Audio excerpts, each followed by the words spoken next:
Ashimiye. Thank you, Richard. Hey, my husband. Thank you so much. Wakoze ibintu byiza pe, wabura ibintu byiza. Handi numva ko nyine mbaye speechless, but byari byiza cyane. Narabikunze cyane. Nyine waragikora ibintu byiza cyane.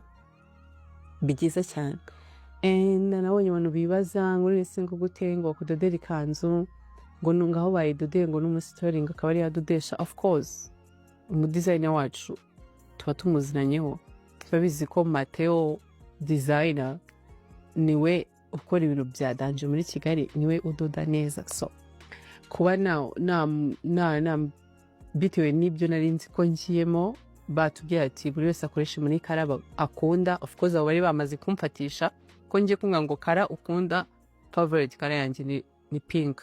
Ubwo bamaze kumfatisha tayari ubuzi byo ndodesha.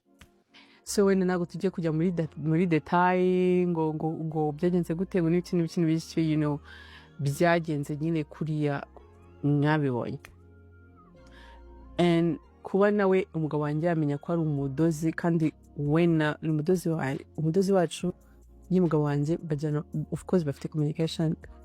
Kuba yambwira ati ntazigera bimenya ntibizagende gutya, ni ibintu biri simple cyane. Sinzi impamvu abantu mutumva ibintu mu buryo bworoshye cyane. Niba muzi nanjye muzi ko yambwira ati uzandodere bino bintu, ariko shiri wanjye ntazigera bimenya.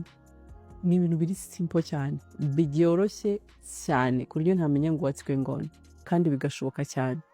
Ntago ngenda kwa Mateo ngo nzenguruke inzu, even iyo nabibona ntago ramenya ngo ni ibyande. Ariko icyabona ko byagenze neza, nishimye. Yes. So ndizera ibintu byinshi mbibasobanuriye.